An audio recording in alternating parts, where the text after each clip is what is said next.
House District 49A. Representative Heather Edelson is kind enough to join us to talk about, as the Assistant Majority Leader, the agenda for this upcoming year, things you got done last year, and redistricting. Representative, thank you very much. I appreciate the time. Great to be on, Matt. Well, thank you. And you were voting. What can you tell me what bill you were voting on just now? Well, we had some really exciting ones on adding city council members and Mora. But we did actually have one of the Crown Act we just passed today, which is really exciting, is no discrimination against hair. And so very exciting. And that passed with bipartisan support. I was just texting the author, Representative Abaje. Congratulations. Well, that's wonderful. I did not hear about that. That is absolutely, you cannot discriminate because of hair. And this is something that has been going on, that it's been an ugly truth, an ugly reality that's now being addressed. I congratulate you. That's absolutely a fantastic bill. Yeah, thank you. It's exciting. I'll start off with what I've talked to with all the Democrats of the day as they come on. Let's talk redistricting really quick here, because your district really did take some big changes. Are you going to be in 50, is it 50A or 46B? I'm not quite sure which one is going to be the district, because your district kind of got pulled apart into two different ones. Yes, I think, Matt, you and everybody else is like, what district am I in? First of all, people usually don't know what number they're in anyways, because I don't know. I'll be 50A, which will be about 75% of Edina, and then I gained some businesses, a lot of businesses in Bloomington, and a small residential area over there. So I'm excited. Well, and it's a sign once again. I mean, the metro area is growing, and that's just what happens when redistricting. You got a growing area. These districts, to a point, shrink. Cheryl Euachims is my House rep. The northern part, the north and northwestern part of Edina will get a fantastic rep if she goes back into St. Paul. It's there, but this is kind of an unfortunate thing, because Edina really was its own district for a while, for the most part, correct? Yeah. I mean, honestly, pretty much I had 90% of Edina. Representative Elkins, before redistricting, had a small piece, but I would always fight with him and say, let me be clear that I'm Edina's rep. Now it's, Cheryl Euachims does have, she'll have about a quarter of Edina. So, it's hard to, redistricting is challenging. You get really used to the areas that you door knock and the people. But the reality is, at the end of the day, I think any state representative will tell you that if somebody calls your office, you're going to help them if they're from your district or if they, with an issue. Your plan is you are running again for 58, right? I am. Nice. I'm running for re-election. It'll be my third term. Well, and I'm glad. I mean, Melissa Franzen losing her as the Senate minority leader, because she was redistricted in with Ron Latz in that district.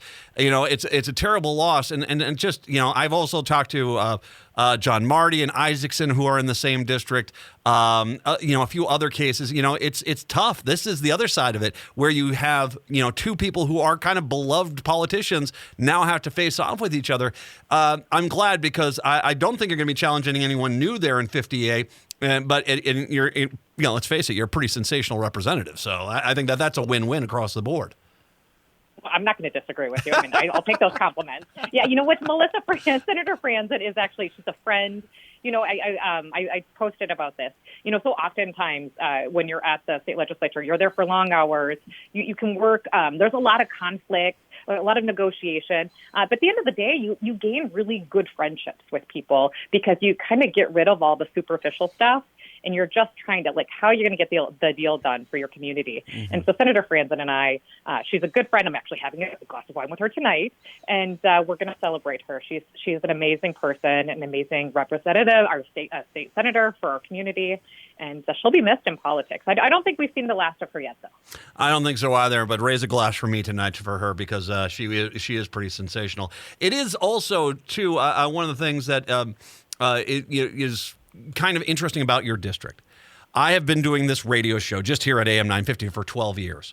When I started doing this district, you are in one of the most hotly contested districts in the state. I mean, Republicans threw a ton of money to basically try to win Edina, because they felt it was old money and they wanted to be the representative.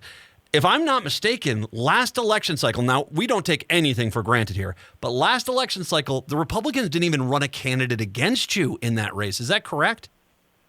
Yeah, I know. It was almost like the Twilight Zone. I was like, wait, where's the person that's running it? Because I flipped a seat from, it was a Republican and then we flipped it to a Democrat seat. And yeah, I didn't have an opponent, which I will tell you, everybody at the Capitol is always like, I can't. There's a lot of resentment. There was an article today in the Star Tribune about how people love to hate Edina, and I don't think that helps the case at all. That I didn't have an opponent. So yeah.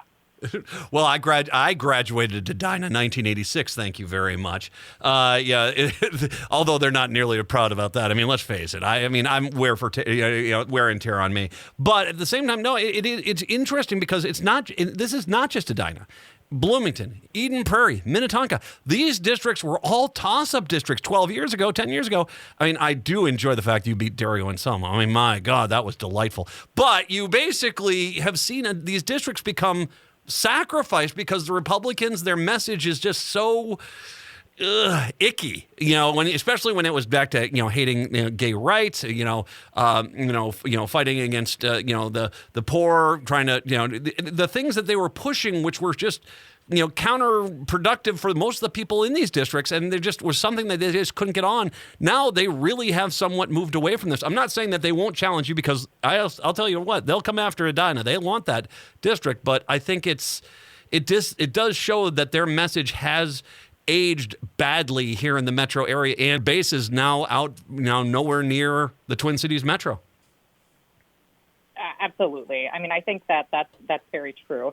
And I think, voters now, I mean, when you look at what voters are caring about, people, they want people that are going to stand up on issues, social issues that are going to matter. Like nobody wants to go drive to a park and see that people are having there's a housing crisis where people can't find a place to live and there's kids living in a park. Yeah. People want to invest in housing. They want to make sure that climate change, people are acknowledging that climate change is real. So yeah, you're right. The messages that we're hearing sometimes are just, it's shocking. It's always shocking when I hear there was a bill up in education policy talking about just educating young people about what's happening with climate change. It's a real thing. It is actually happening. And if we could start from the same baseline of fact, it's not really debatable. So it's what do we do about it? Yeah. And I think we have a ways to go, but yeah, my hope is that we stay in control, at least in the Representative Heather Edelson, District 49A, the Assistant Majority Leader. Do we lose her? Oh, I'm here. I'm sorry. No problem. Your committee assignments, education policy, labor, industry, veterans and military affairs, finance and policy as a veteran. Thank you very much there. And public safety and criminal justice reform as well. Let's talk a little bit, Representative, about something that you did last year that you're really happy that got through the House and Senate. Something I got through last year. I'm going to go with expanding access to the medical cannabis program. We added plants to the program. Nice. That was a bill that I added. So in the state of Minnesota, if you went and joined the medical cannabis program, you only could get like synthetic materials. You couldn't actually buy like just the plants that you would be able to vape or smoke. And you know what? You have so many patients across the U.S. that are using this. It's a really great alternative to opioids. We have that. It's actually rolling out tomorrow. So nice. This March, I know it's big. And then this year I have the enrollment fee is $200 right now. We are going to be decreasing that for all patients joining to $40. So, I mean, it's a really exciting way to fix our medical cannabis program in the state of Minnesota, make it more accessible. And we've done a lot of great work, so I'm excited about that.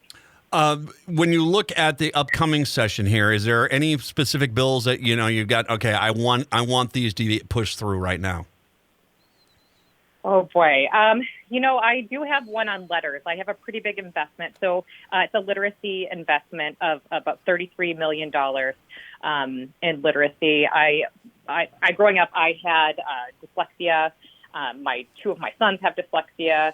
I've really been active in literacy, and so I really want to see us make investments to improve our literacy rates in the state of Minnesota. They've been stagnant, and that's an area that I'm really I'm hoping we make progress on this session. Well, and it's also an issue. By the way, I have dyslexia myself. It's something that you have to work through, and you know, if you have the investment there, you can help these kids get through this issue.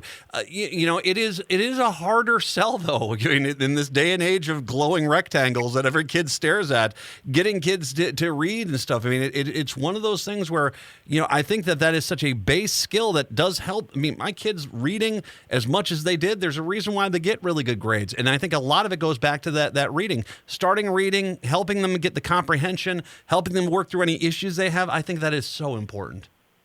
Absolutely. And if you look at, say, just tying it to public safety, if you look at some of our incarcerated population, the rates of persons that are incarcerated that struggle with literacy are just, through the roof. And so you start looking at, if school's not working for you, then what?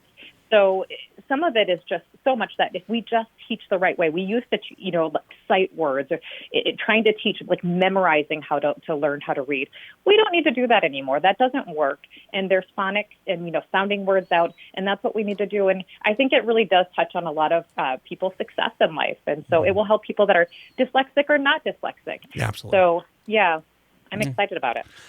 You're working with the Veterans and Military Affairs Finance and Policy. Talk about, I am a veteran, U.S. Army, and I would love to hear, is there anything on the horizon right now that you guys are working on? Well, thank you for your service. Thank you. There's a lot of great bills, I think, in the Veterans Committee. We do labor issues too. I know there was one bill. I have a Meals on Wheels, making sure that veterans have access to Meals on Wheels. I think the pandemic has showed us that, just making sure people have access to food keeps them in their home. That's a really important issue. Housing, we're dealing with a lot of veteran homelessness and trying to really solve on that. I give the governor a lot of props. His administration has been working really tough on that issue. And so I guess those are the two areas that I would highlight, is just making sure access to food, housing, and also healthcare for veterans is so huge, right? And making sure there's the support networks and expanding mental health access and all of these great things to make sure that we're valuing these people that have sacrificed their lives for us. I think with what's happening in Ukraine right now, it is top of people's minds, just how, the ability to have your freedoms. Yep, absolutely. It's huge. No, and I think you just nailed it. It's kind of one of those things where we can't allow that to become the forgotten policy because of that issue, because of the fact that we've had a pandemic, we've had other issues going on.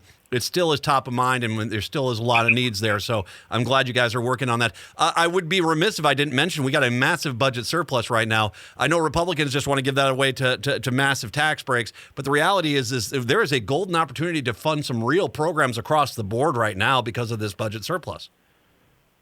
Absolutely. $9.25 billion is what the forecast. Just the update from today was $9.25 billion. What could we do with that? And of course, we are going to get a lot of people that just want tax cuts. And I'm not going to say that no tax cut at all will happen, but I really would love to see us invest. I think talking about housing, talking about climate and energy, talking about what are the costs if we don't invest. And we want to make, we have a labor force shortage. And some of that is, childcare costs. People have left the workforce, and most specifically, women have left the workforce because they can't get childcare. And so we have to start talking about these issues. I would like to see us improve immigration policy, but of course we can't do that in Minnesota. We need our Congress and our Senate to do that in D.C. But all these things, I think it's a great opportunity for us to kind of holistically take an approach that will help our state thrive in the future. 100% agree with you, especially the daycare, because I think when you're looking at the labor shortage, that is a common answer, is that why am I working 40 hours just to hand a check over to a daycare provider? And so we need to get in there and make it more affordable, make it more accessible, and not make it an either or situation, whether or not you work 40 hours a week and have a kid in daycare or stay at home and just take no extra money and just watch your kid. I think that it does limit options for families, and I don't think that that's good for us. Absolutely not. And I think the pandemic has, there's moments where I think the pandemic has helped us slow down and truly look at what we value in our life. But it also, there are choices that we're having to make. I mean, you want to invest in your children and you want to be there. But we also know that childcare is massively expensive in the state of Minnesota. So how can we do a better job? I would love to see us pass paid family leave this year. Yeah. I mean, there's so many components to all the things that we have to do. But the other thing we have to think about is what's going to happen in terms of our baby boomer population retiring, and then the smaller generations coming in. The populations are so much smaller. How are we going to care for the people that cared for us? Mm-hmm. So these are all big questions that we really have to be talking about. It's challenging.